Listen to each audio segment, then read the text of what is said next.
does it affect how you parent?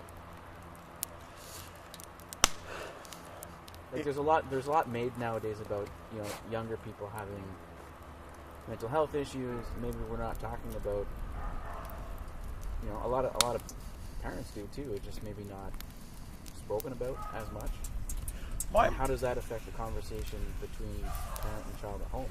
Absolutely. For me, I would say that there's maybe not a direct link between my mental health and how I parent, but what the strengths my mental health has sharpened and some realizations around that have absolutely affected my parenting. I feel that one of the big problems with parenting, and again, like when you look at like any kind of multi-generational thing, is people have shitty memories.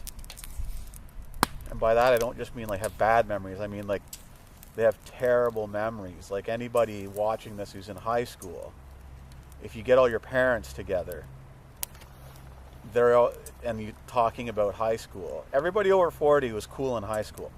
You ever notice that? Everybody over 30 was cool in high school. We all went to high school. Does that sound like high school to you, that everybody was cool and awesome and hip and okay? So people forget, and they don't just forget, but they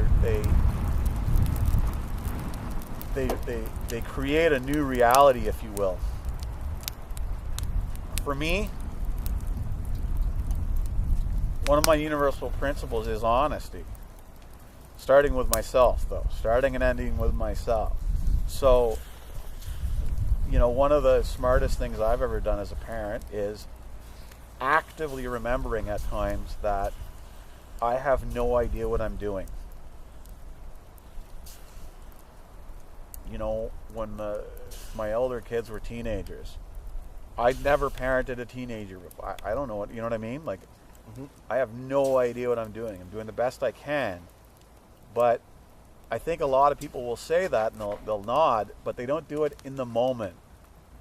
They get into this stuck pattern where they know, or, you know, or they're arguing, whatever. Whereas I would always try to remember that I don't know. And then I remember what it was like. I find so many people don't. And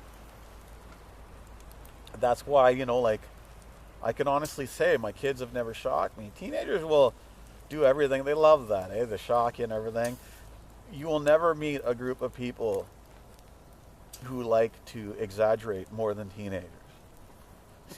See, I remember that. Yeah. So it kept me sane when they'd say stuff and you'd be like, okay, well, you can easily cut that in half and then some, or, you know what I mean?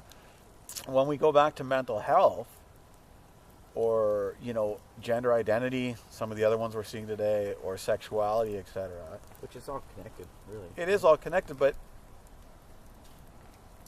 this generation didn't invent that. No. You know, it's just okay now, and that's a good thing. Mm-hmm. You know, I can admit to that, and you know, in some ways it was a good thing, because I always, you know, back in my day, you know, I have a son, as you know, that's just basically a carbon copy of me. It's weird and great and all those other things, but back in my day it was like, suck it up, you need to try harder. That was, you know, and in some ways that strengthened me. But what I find is whenever we have any kind of conversation like this, about like triumph over challenges, one of the things you never hear about, it's never in the brochure, is all the kids who didn't make it. They were told to suck it up, and they tried really hard, and they didn't make it. Yeah. And, you know, we've done a bad job at that as a society. And so when I hear people talk about, you know, like, again, that, why do we have so much these days, or this or that? It's not new, I'm sorry. And even the stuff that is new is based on the world they live in, which, let's be really crystal clear, is a world that is radically changed from the one that I grew up with.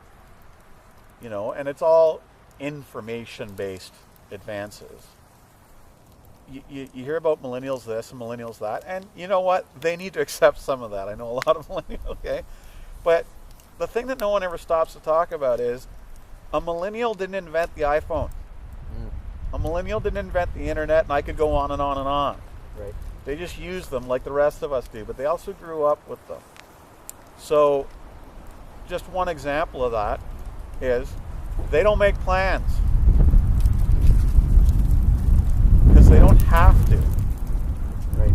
Again, for anyone just joining us, it's December and we're in Ottawa, Canada. Yeah. They don't need to. On demand. They didn't invent that. They're just living with it. We need to stop blaming them for that. It's not their fault. Fair enough.